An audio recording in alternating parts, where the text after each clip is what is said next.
This is a breakdown of the components that we're going to be using on this 2012 Chevy Silverado. We have the Arctic Start 4-button remotes, the Flex ones. This is the GM10 wiring harness that we're going to be using to plug it in. And this is the DC3, which is actually the brain of the module. This will have to be flashed beforehand. You have to be an actual iData Link or Compustar dealer to be able to flash this, so that way it goes to the vehicle for 2012 Chevy Silverado. So just beforehand, you need to know that you will have to have a flasher and flash this to make it work. The rest of this will plug in, and then these will actually code to this brain. First steps is we pulled this plastic piece off. We're going to be taking off this bottom shroud right here, which involves right up in here. We have a 10mm bolt. In the same way over on this side, we're going to be taking a bolt off here to remove this bottom shroud right here. And then we're also going to be removing this bottom part of the steering wheel column. Okay, this is what you're going to have in here. Is you're going to have a 10mm that's up in this hole right here. That's standard. And then you're going to have a Phillips head on this side and a Phillips head on this side. You'll have two of those that you have to take out, so you'll have a total of 3 bolts.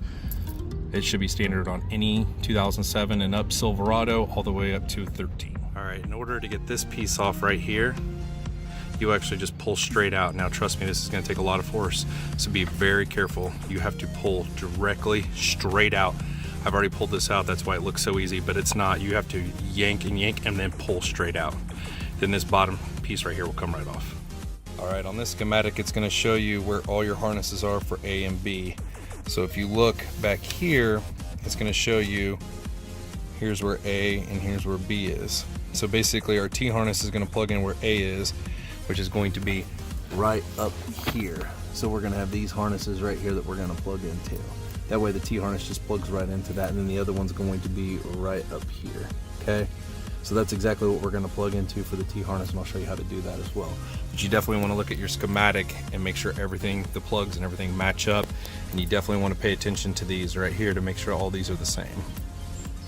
So if you look on here, this is going to say VS4, VS3, VS1, and VS2, which is going to match all of these right here. That's what you want to have for these style of plugs, and it gives you an in and an out on both plugs.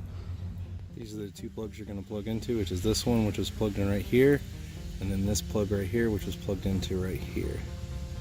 So we're going to basically unplug these 2 plugs and plug them into the T-harness. This one, you have to pull back this red piece right here. This has to slide back so you can push down on this.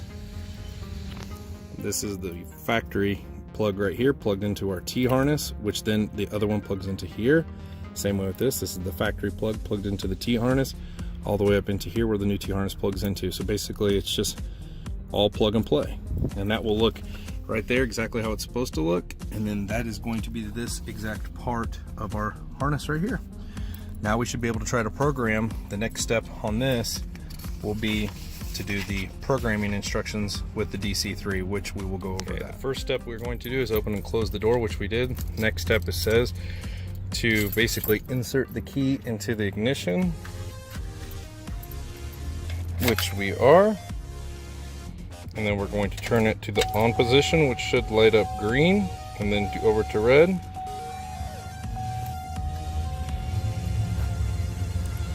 Now it is green. And then we're going to turn the key to the on position. Now when I did this, it basically did the programming too fast. So basically you want to turn the ACC position on, wait, the LED will turn red, which it did for ours within 1 second, then turn it to on position, which we did, but we did it too fast.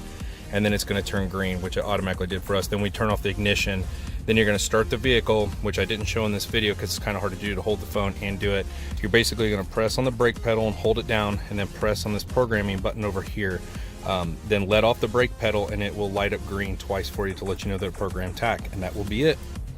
Now in order to program the remotes, which are plugged in the antenna and everything right here, you're going to insert the key in the ignition, and you're going to go 1, 2, 3, 4, 5.